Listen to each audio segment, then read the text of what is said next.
ஆனால் இப்போ நீங்கள் ஒரு நாள் சிஎம் ஆனால் என்னென்ன செய்வீங்க?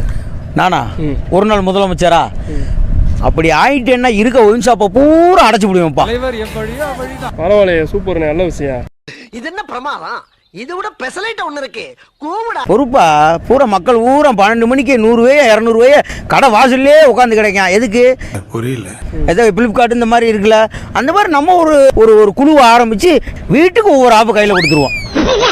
எல்லா பயிலுக்கும் வேலை கொடுத்த மாதிரி இருக்கும். வீட்டு தவறாமல் ஒவ்வொரு டெலிவரி பண்ணிடுவோம். ஆமாம், அதுதான் வந்து நமக்கு வந்து பிடிச்சது. ஒன்று யாரும் கஷ்டப்படக்கூடாது. குடியாரங்களும் கஷ்டப்படக்கூடாது, யாரும் கஷ்டப்படக்கூடாது.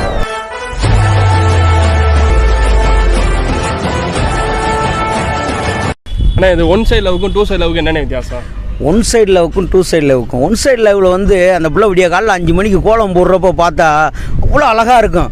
மூஞ்சியே கழுவி இருக்காது, ஆனால் பார்க்குறதுக்கு தேவதை மாதிரி தெரியும்.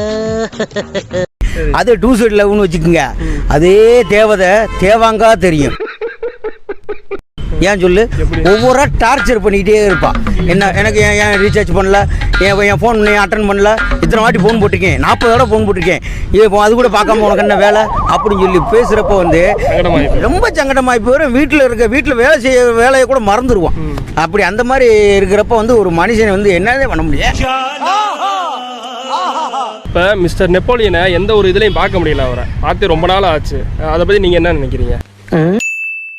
ஏப்பா, நெப்போலியன்லாம் வந்து இப்போ நான் வந்து 96, எனக்கு 18 வயசில் நான் வந்து பார்த்தப்ப நெப்போலியன் வந்து வெறும் 36 ரூபா தான். அதே மாதிரி பிபி இருந்துச்சு, அது 26 ரூபா தான் கோட்ரு.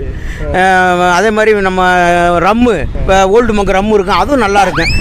இருந்தாலும் நெப்போலியன் வந்து ஸ்மூத்தாக நல்லா இருக்கும் அந்த சரக்கு. நீங்கள் யாரை சொல்கிறீங்க? நான் வந்து யாரை சொல்கிறீங்க? நான் நடிகர் கேட்டேன். நான் சாராயம் சொல்லிக்கிறேன்.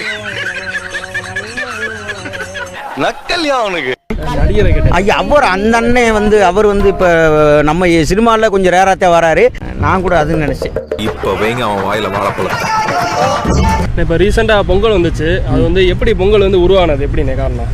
பொங்கல் உருவானது காரணம் வந்து பச்சரிசி, மண்டவெல்லம், முந்திரி பருப்பு, கிஸ்மிஸ்ஸு, அதுக்கப்புறம் ஏலக்காய், நெய், இதெல்லாம் ஊற்றி கொஞ்சம் டால்டா கூட சேர்த்துக்கலாம் பிசு பிசுப்புக்கு. இதெல்லாம் சேர்த்துக்கிட்டோம்னா டேஸ்டான பொங்கல் உருவாயிரும். அந்த பொங்கல் டேவை கேட்டேனே, அந்த பொங்கலை நான் கேட்குறேன். பொங்கல் அந்த நாளை கேட்டேன்.